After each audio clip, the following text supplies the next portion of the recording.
जैसा कि आप लोग देख रहे हैं 2-3 दिन से एक वीडियो वायरल हो रहा है जिसमें सिख कम्युनिटी कह रही है कि हमारी 2 बच्चियां दनमीत और मनमीत मिसिंग हैं। जिसमें मनमीत को तो ये वो बोल रहे हैं कि उन्होंने मनमीत को रिकवर कर लिया है और दनमीत जो है दनमीत स्टिल मिसिंग है। अभी भी दनमीत को हमें दिया जाए। और उनकी जो स्टेटमेंट हुई है वो गन पॉइंट पे हुई है, बल्कि ऐसा कुछ भी नहीं है। दनमीत मैं हूँ, मेरा मसला आज का नहीं है। मैं 2012 में कन्वर्टेड हुई हूँ। 2014 में मेरे निकाह हुए हैं मेरे बैचमेट मुजफ्फर के साथ, जो मेरी और उसकी रजामंदी से हुए हैं। उसके बाद 6 जून 2021 में अपने घर से निकली। मैंने अपने घर में कॉल भी किया कि मैं अपनी मर्जी से निकली हूँ, मुझे ढूंढना नहीं। और विद इन 2 घंटे में पुलिस ने मुझे लोकेट कर दिया और सदर पुलिस स्टेशन बागात ले आए, जिसमें ऑलरेडी पूरी सिख कम्युनिटी और मेरी फैमिली वहां पर थी। उसके बाद एसएचओ ने मेरा स्टेटमेंट लिया, जो मेरा स्टेटमेंट सिर्फ ऑरल ले रहा था। मैंने उसको ये बोला, आप मेरा स्टेटमेंट रिटन कीजिए, आप जो मैं बोल रही हूँ आप रिटन कीजिए। मैं उनको ये बता रही थी 2012 में मैं कन्वर्टेड हुई हूँ, 2014 में मेरे निकाह हुए हैं, मेरे डॉक्यूमेंट्स हाई कोर्ट के हैं, आप एक बार डॉक्यूमेंट्स चेक कीजिए मेरे। और इतना सब कुछ सुन के भी लड़के को लॉकअप में डाला गया था, उसके ऊपर एक्ट्स और चार्जेस लगा दिए गए थे। मैं उनको बार बार बोल रही थी कि मेरा 2012 में कन्वर्टेड हूँ। मैं 29 ईयर ओल्ड गर्ल हूँ। मैं एक छोटी बच्ची आपने पकड़ के नहीं लाई कि आप मुझे मेरी फैमिली की ओर हैंड ओवर कर रहे हो। वो उन्होंने मेरी फैमिली को बिना कोई मेरी स्टेटमेंट रिटन किए हुए मेरी फैमिली को मुझे दे दिया। मैं बार बार उनसे ये कह रही थी कि प्लीज़ आप मेरे डॉक्यूमेंट्स देखिए। उन्होंने मेरे डॉक्यूमेंट्स चेक भी किए, स्टिल उन्होंने मेरी फैमिली को मुझे हैंड ओवर कर दिया। और उसके बाद ही नेक्स्ट डे 7 को मेरी फैमिली मुझे यहाँ से जम्मू ले गई। और जम्मू जाते ही क्या हुआ, जम्मू जाते ही वो लोग मुझे पंजाब ले गए। पंजाब में मेरे को अलग अलग फेडरेशंस मिलने आ रहे थे, वो मेरे को ब्रेन वॉश कर रहे थे। वो वहाँ पर मेरे को ये समझा रहे थे कि आप जो स्टेटमेंट है वो अगेंस्ट देना, लड़के के फेवर में नहीं देना। मैं वहाँ पर भी सबको यही बोल रही थी कि लड़के ने मेरे को कोई किडनैप नहीं किया है, मैं अपनी मर्जी से आई हुई हूँ। हमारे पास हाई कोर्ट के डॉक्यूमेंट्स हैं, आप वो देख सकते हो। लड़के के ऊपर जो भी एक्ट्स लगे हैं वो बेसलेस हैं, फॉल्स हैं, क्योंकि ये सब मेरी रजामंदी से हुआ है। हमारे जो डॉक्यूमेंट्स है वो हाई कोर्ट के डॉक्यूमेंट्स हैं। इतना सुनने के बाद भी उन्होंने मुझे कहा नहीं ऐसा नहीं हो सकता है, हम आपको उनके पास वापस नहीं भेज सकते हैं। मैं उनको बार बार कहती थी आपने कोई 16 साल की बच्ची पकड़ के नहीं लाई है, मैं एक मैच्योर गर्ल हूँ और मैं एक एडुकेटेड गर्ल हूँ। इतना सुनने के बाद भी वो मुझे यही थ्रेटनिंग दे रहे थे कि अगर आपने ऐसा स्टेटमेंट वहां पर दे दिया जो स्टेटमेंट लड़के के फेवर में होगा, तो हमारे शूटर्स वहां पर बाहर आपका वेट कर रहे होंगे, आपको निकलते ही शूट कर दिया जाएगा, या तो वैसा नहीं अगर हम करेंगे एसिड अटैक तो आप पे हो जाएगा, या हम उनकी फैमिली पे एसिड अटैक कर देंगे। वो मुझे थ्रेटनिंग सीधे दे रहे थे मेरे फेस पे। उसके बावजूद भी मैंने उनको कोई वीडियो नहीं दिया। वो मुझे कह रहे थे आप हमें अपना वीडियो दीजिए, वो वीडियो हम कश्मीर में दे देंगे, कश्मीर का जज उस वीडियो पे अपनी जजमेंट दे देगा। लेकिन मैं उनको कह रही थी ठीक है वीडियो तो मैं नहीं दूंगी, अगर मैं स्टेटमेंट दूंगी मैं जज के सामने स्टेटमेंट दूंगी, मैं वहां पर ही दूंगी, क्योंकि सब मेरी रजामंदी से हुआ है। मैं किसी बेगुनाह को नहीं फंसा सकती, क्योंकि ये सब कुछ मेरी रजामंदी से हुआ है। जब मैं घर से निकली मैंने घर में कॉल भी किया कि मैं किडनैपिंग विडनैपिंग नहीं है, आप लोग मुझे ढूंढना नहीं, मैं अपनी मर्जी से निकली हुई हूँ। और उसके बाद भी उन लोगों ने मेरी बात नहीं सुनी।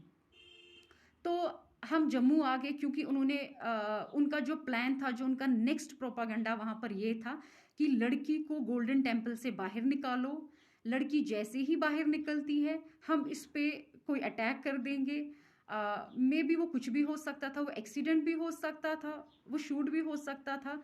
तो उसके बाद हम एक पोस्टमार्टम रिपोर्ट देंगे, जिस पोस्टमार्टम रिपोर्ट में हम ये मेंशन करेंगे कि एक सडन डेथ हुआ है, इस लड़की का हार्ट कोलैप्स हो गया है या इसको ब्रेन हेमेज हो गया है।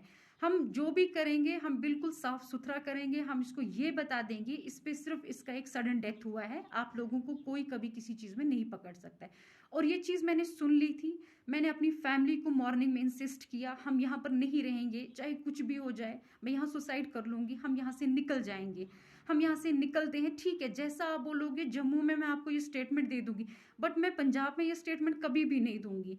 और उसके बाद हम लोग जम्मू आ गए। जम्मू आते ही जैसे ही हम एक दिन रुके, नेक्स्ट मैं अपनी फैमिली के साथ 6 जून से लेके 25 जून तक थी। 25 जून को मॉर्निंग में मेरे फैमिली में कॉल आया कि हम कश्मीर पुलिस से हैं, हम गेट के बाहर हैं, आप आइए। तो मेरी फैमिली में 2 बंदे बाहर गए, वो उनसे मिले।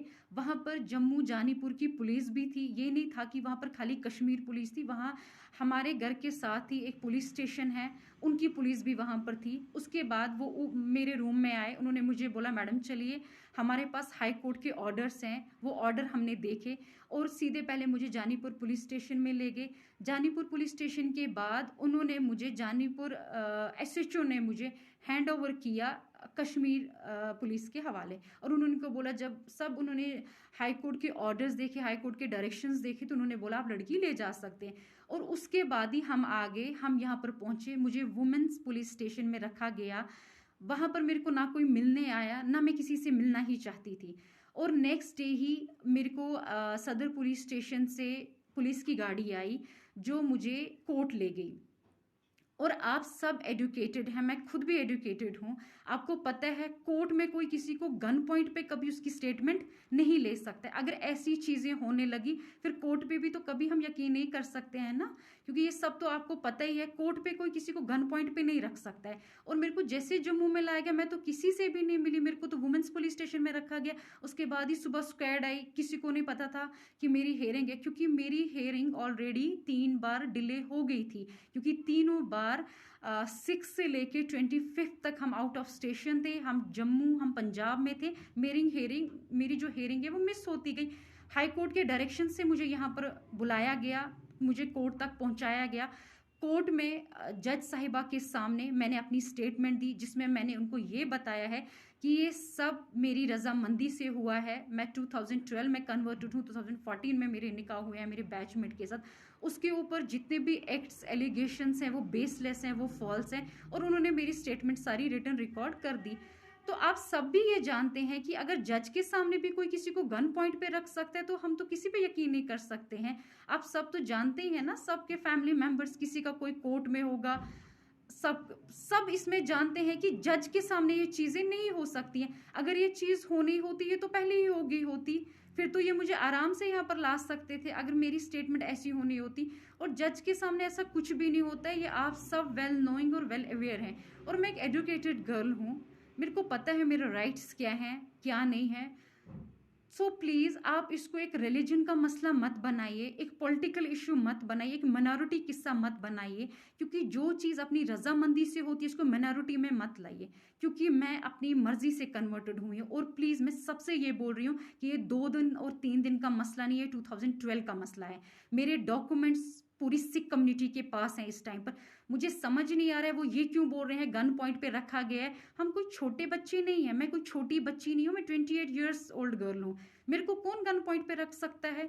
ऐसा है कि ऐसा भी होने लगा, गन पॉइंट पे स्टेटमेंटें होने लगी, फिर तो मुझे लगता है हर एक स्टेटमेंट ऐसी होनी चाहिए। ऐसा कुछ भी नहीं है, मेरी हर स्टेटमेंट जो है वो मेरी रजामंदी से हुई है। मेरे को कोई दबाव किसी का नहीं था, किसी का भी मेरे को।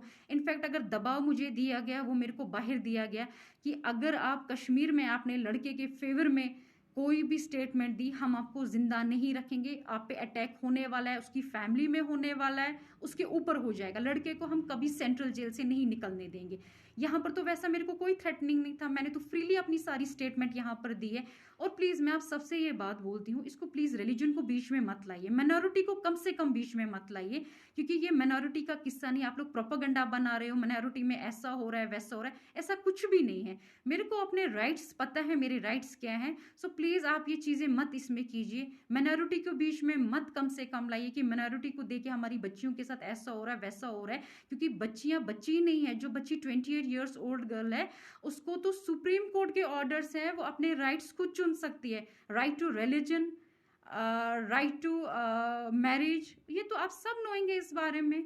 सो प्लीज़ रिलीजन के नाम पे ये दंगे फसाद मत करवाइए, ये डिमांड मत कीजिए वो मिसिंग है। मैं कोई मिसिंग नहीं हूँ, मैं जहाँ पर हूँ मैं अपनी मर्जी से हूँ और मैं बहुत खुश हूँ। सो प्लीज़ इसको रिलीजन का नाम और माइनॉरिटी का नाम मत बताइए। मैं कोई छोटी बच्ची नहीं हूँ जिसको बोल कर ये करके ये चीज़ कराई जाए। फिर तो मैं अपनी फैमिली के साथ पूरा 25 डेज थी, जिसमें उन लोगों ने मेरी 3 हेयरिंग्स मिस हुई हैं यहाँ पर।